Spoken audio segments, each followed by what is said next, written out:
Welcome to the Wellnest Mamas podcast. We are committed to leading a sustainable lifestyle and making community connections. In a world where stress and chaos seem to be the norm, finding balance and fostering a sense of true well-being is essential. Whether you are just beginning your holistic wellness journey or are already deeply dedicated to the practice, this podcast is for you. Join the Wellnest Mamas as we uncover the secrets to holistic wellness and discover the power of building a healthy community that supports and uplifts one another. Sit back, relax, and get ready to embark on a transformative journey to leading a sustainably healthy lifestyle. We're glad you're here. Good morning, good afternoon, good night, whenever you're listening. This is Wellnest Mama Steph. And I'm Caitlin. And we are here with Massy. And what was your last name, Massy? Bradberry. Bradberry. And Massy is going to talk to us today. Yes, Massy, she is a local counselor and an incredible human. I love following your social media because you give all kinds of great information. And I'm so glad we could have you, and so we could talk a little bit more about, your journey and how did you get into counseling? What brought you there in this world? Yeah, well, thank you for having me. You're welcome. I'm so excited. We recently connected, and I didn't know that this was here, and so I'm so happy to connect with you guys, but also with the community and the other people that you collaborate. So thank you for having me. Thank you for coming. Anyway, so counseling. I'm originally from the Dominican Republic, and back home, my family is still there and a lot of my life, but I did my undergrad in psychology, and at first I wasn't sure that that's what I wanted to do. I just knew that I wanted to work with people, and I was very interested in human behavior and understanding why we do some of the things that we do. And I loved it. I fell in love with the field from the get-go. And after that, when I graduated, I moved to California for a little bit. I was there for about a year. And I was teaching Spanish, actually, at a small liberal arts school. It's called Occidental College. And while I was there, I was exploring the different programs and wanting to stay in the United States. And I found one here in Fayetteville. And so I moved here and did my master's in mental health counseling. While I was there, I got to work a lot with survivors of sexual assault. I worked a little bit at the counseling center at the university, so working with a very diverse clientele.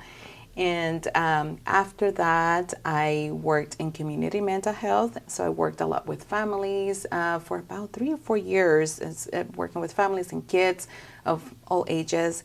And then after that, it was 2017 when I started my private practice and really started working on narrowing down the area that I wanted to focus on. And so right now, my main focus is working on anxiety, depression, stress, but anxiety mainly, and really working on burnout. Wow, That's good. Yeah. We need that in need to this be talking about fast-paced it. world. Who do you find sure. is more likely to experience burnout? Well, so I would say that statistically, women experience anxiety more than men. And whether that is because women are more prone to speak about it, where there's a bigger stigma for men, maybe, to talk about those things. So women are also more possibly willing to get help or seek out help and all of that. And so maybe that's where the number is coming from. But statistically, women experience more anxiety than men. Wow. Yeah. I know it's something personally I've, experienced. It's definitely something that we don't talk about, just kind of let it be what it is, For sure. And then, if we're talking about women specifically, then the mental load, everything that women carry just adds on. And obviously it impacts men too, but there's definitely a lot to consider there when it comes to the mental health of women. So how do you feel that you are helping people with, this anxiety? Like what is your philosophy on figuring it out? Yeah. So I'll tell you a little bit of my background, my personal story, right? So I practice counseling for individuals, adults in Bentonville, right? Individual counseling and couples counseling. But how I got to narrowing down and working specifically on high functioning anxiety and working through breaking the cycle of perfectionism, those feelings of not enoughness, and all of that burnout that we're talking about. It's actually a personal experience. So back in 2013, for a lot of years, I was full-time student. I was working in what it was called the Rape Crisis Center at the time. I was working at a university. I had a lot of things going on. I was working about 70 hours a week and studying, doing all the things, and my health just went south. I started experiencing a lot of symptoms that I didn't, understand. I wasn't in tune with my body. I wasn't listening. I think my body was speaking to me, and I just wasn't paying attention. I was really focused on just doing doing great at work and at school, and just fulfilling all the roles. And I didn't know that I was trying to be, perfect and in all these areas until, so I got shingles, which is not typical for a young person to experience them. Is horrible. It's so painful. And so that's kind of what started. So I got shingles. I couldn't put clothes on. It was just the worst. It was very, it was just a bad experience. And so having to go to all the different doctors and trying to figure out what was going on, because after that I experienced some what is called paresthesia. So it's just pins and needles on my legs, and it felt like I had a cramp constantly, nonstop. It felt like my legs were swollen. I mean, a bunch of stuff were happening. But what was interesting is that they couldn't figure out what was wrong. So I got some blood work done. I got all kinds of tests. I was referred to a neurologist who also, I did MRIs, you name it. And at the end of the day, they were like, I don't know what's wrong, so here's some medication. And I was like, no, that didn't sit right with me. And the thing is, I also had a feeling from the beginning that it had to do, I had to slow down. It had to do with the level of stress that I was in. Also, the type of work that I was doing, working with survivors, was really draining or just emotionally, impactful, being away from my family. So I had a lot going on. And it just felt like, hey, maybe if I take a step back and slow down and really take a look at my life and try to focus on my body and my wellness and all of that, maybe I can gain some information. So I was, like I said, prescribed some medication, and that didn't feel right because I didn't have a diagnosis, or I didn't know what I was taking it for, and just focus on building a healthier lifestyle and just really tuning in with my body, listening to my intuition, and really understanding the root cause of, where all of that was coming from.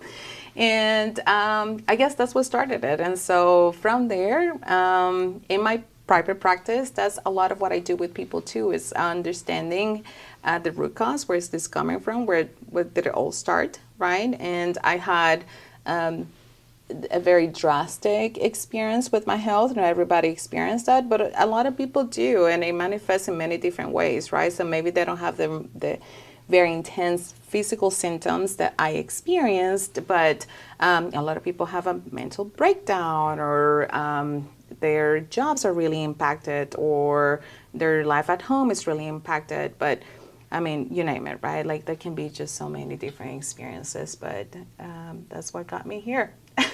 That was a long story. Blessing and a curse, I'm sure. Yeah. Wow. I'm glad that you experienced that, because I know that you've grown so much from it, and you're able to now help other people prevent that from happening. Oh, 100%.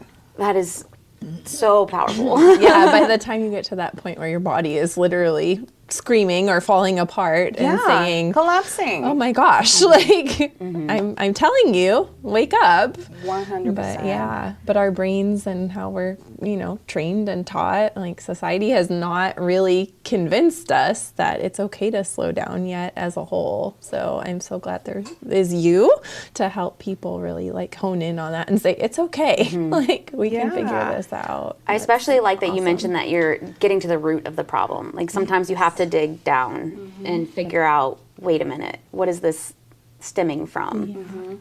Well, and for a lot of us, it's not, I mean, maybe the symptoms that you're presenting in the moments is new, but the root cause, it's old, right? Like it didn't start now and we explore a lot of that in therapy.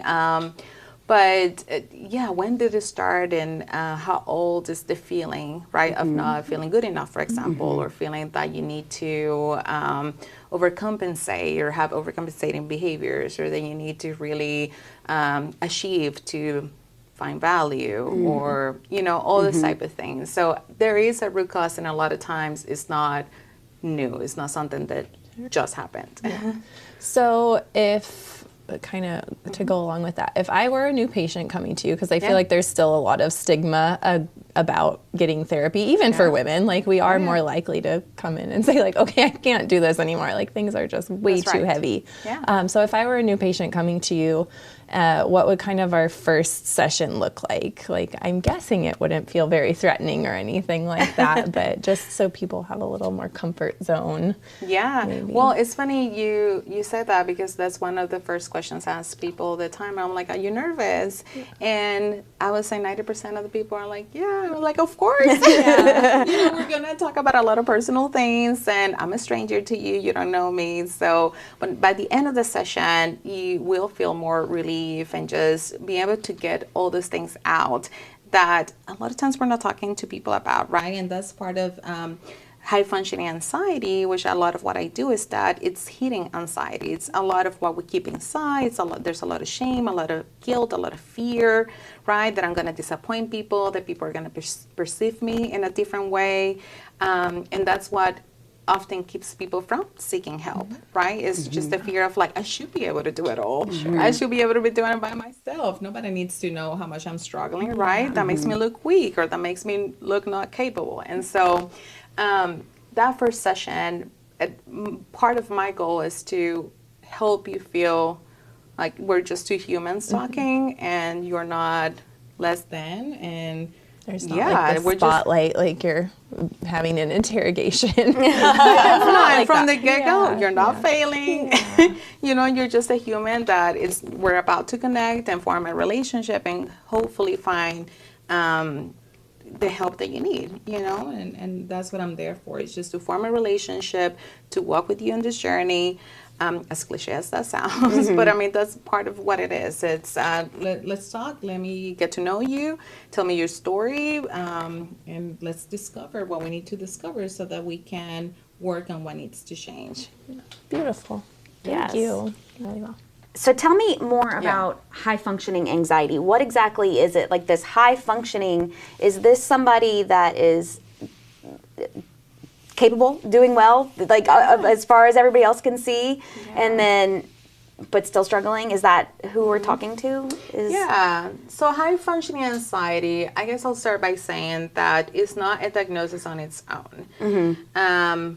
But it is the anxiety. A lot of people who are the overachievers, the go-getters, the perfectionists, the, at least on the outside, right, experience. High functioning anxiety is hidden anxiety. On the outside, to a lot of people, it may look like, hey, you're functioning just fine. You are doing great in life. You seem very together. You have a lot of passions, very organized, all these things, right? You're thriving. And you may be very successful to the people on the outside. And actually, you may be, but inside to you, it feels like you're not, right? It feels like you're behind in life, or it feels like you always have a never-ending to-do list, and you're always comparing yourself maybe to other people and feeling that what you're doing is not enough, that you should be doing more, doing it fast enough, that you should be achieving more. And a lot of times your self-worth and your value as a person may be very linked to your sense of accomplishments and achievements and stuff like that. What's tricky about this, and going back to a point, like if someone were to walk into counseling, a lot of times you don't know that what you're experiencing is anxiety. You just know that you don't feel good, that you may be unhappy, unsatisfied with life. A lot of times people come in and say, I don't know what's going on. Like, my life is fine. I have a good job. I have a good family. I have friends. Like, what? Something's off, Yeah, though. like, why do I just feel good about myself? Where's this coming from? Right. And a lot of people often can't recognize perfectionism either, right? And then after we explore and we unpack some things, we can identify that, like, yeah, I think there are some tendencies there, right? Yeah. Speaking of perfectionism, your microphone, I need to swap it. There. All right. Okay. Perfect. We'll still hear you just fine. Yes. I'm sure it'll be fine. Yeah. Okay. But yes, but no, you're good. So, you've developed a framework, you said, to help you work with your patients. Yeah. And that helps you. Is it more of a tool for you, or is it a tool for Like a self-driven. a self-driven? Yeah, okay, so good question. So through the years, and this is more of a popular thing now with social media, like there's a lot of therapists out there, and which I love. But for me specifically, I have built a small community on social media and in different platforms, some email lists and stuff like that. The importance of that for me has been to be able to provide education or information out there to normalize some of the things that we all struggle with, like the day-to-day struggles and things that we experience, and be able to have a point of reference from a professional, right? So that's a lot of what I do on the community online. Part of that has been, so there's a lot of information out there that everybody can find about high functioning anxiety and about a lot of different things, but part of that process, I created a course that has been very beneficial for me because it has served as a framework. Like, this is what I do with my clients and what I've done throughout all these years, right? So I put on paper kind of what that process looks like, and it has been very helpful for me and my clients. But now it's out there for people who are not actively in counseling and who are not actively in counseling with me to be able to access that. And I mean, obviously I'm biased because I am a therapist and I created this tool, but I love it. I love that there's something that people can go to learn more about themselves, something that is structured and provides a little bit of an accountability and a community too, because we have a Facebook group. I mean, there's just a lot there that I was able to put in. Yeah. So this is not for just your patients. This is for everybody. Everybody can have this course. Yep. It's called the High Functioning Solution course. And the solution, right, it's not a magical thing. It's not like a pill that we can have and we just fix everything overnight, right? But it is, it's very comprehensive. I was going to say it's a place to start, but really it covers everything. And it is a journey, but it's not only a course. You have the support and the connection with me and with other members that they're part of the community and they have taken the course, which to me provides a great value. Yes. Yeah. Yes. Yeah, that's huge. I know community is so valuable. It's so important. I really think that humans thrive on community, and especially if you have common, interests. You're both, or everybody in the community is looking to work on themselves and grow. And if you've taken the course, you're a little bit more educated, so that'd be a good person to bounce ideas off of. Well, and to me it's important too, because again, going back to social media, there's so much information out there, and it's great, but some information may not be very valid, right? Or maybe just a personal opinion. And for me, it's important that there's some information, a course out there that is rooted in science and evidence-based information. But I also put a lot of my experience there was talking about before, right? So just the tools that I learned, and it's in there. Like, this is how I did it. This is how I maintain it, right? And anyways, I think it's cool. Yeah, personal experience is huge, Yes, huge. Yes, we can learn from each other so well. That's so cool. So where can we find the course at? Yeah, so there's a link on my website. My website is Living Better Lives, Counseling, NWA.com. I'm sure you guys will maybe Yes, put we'll it add that in the link. description. Yes. And then /courses. Okay. But there's also on the website, there's also a lot of free resources, as I was talking about earlier. There's a high functioning anxiety cheat sheet. There's an emotional vocabulary guide. Free? Yeah. Cool. Yeah, we that's need that. good We should stuff. have a poster. Yeah. Emotional vocabulary. There's a lot of blogs, and on the other platforms too, on Instagram, Pinterest, there's a bunch of stuff that I'm happy to have out there. What's your Instagram handle for everybody? It's Therapy with Massy. Okay. And we'll list that below as well. This is so cool. So is there anything else you want to share with the community and how you want to help grow your reach here in Northwest Arkansas? Yeah, well, I'm excited to offer a giveaway to the local people. All right. Specifically moms. I want to... We love moms. Yeah, me too.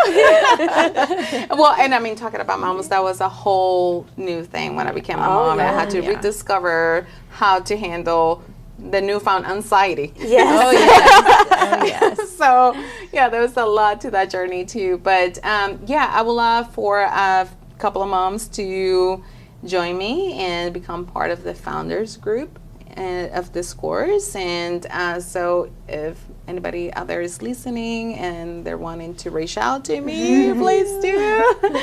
Yeah, because I want some people to join me and help me. Yeah. All right. We'll We'll put make some sure more to information get some with the feelers giveaway, out too. and, let everybody join. Yeah, maybe we'll tag in and do some Wellnest giveaways too and make it a sweeter deal. I think I would love that. this is going to be incredible. What a great idea. I'm so happy that not only do you provide so much value absolutely free just by following you on Instagram. I have learned so much and I've been sharing it to my stories. I'm like, y'all listen to this over here, But this course is so great, especially for somebody who, like me personally, who I am self-led, like I feel like I'm a DIY gal, but it's kind of like a good medium into maybe opening that pathway of like starting therapy or figuring something out, to try to be my best self. Because that's what I want. I want to be my best self. Absolutely. That's what I want for myself. That's what I want for my community too. Like I want all of us to be healthier human beings so we can raise healthier kids and so that we can feel more connected and live a more authentic life and genuine life. Feel of guilt and fear. We need to let those things go. So hopefully this is a tool for that. Yeah, absolutely. Those are things of the past. Yes. Move forward. This is out. This is Yes. 2024. Yes. Not trending. Authentic, sustainable living, guys. There you go. Yes. Absolutely. I love it. Thank you so much. Massy. Thank you, guys. This was great. Bye, everybody.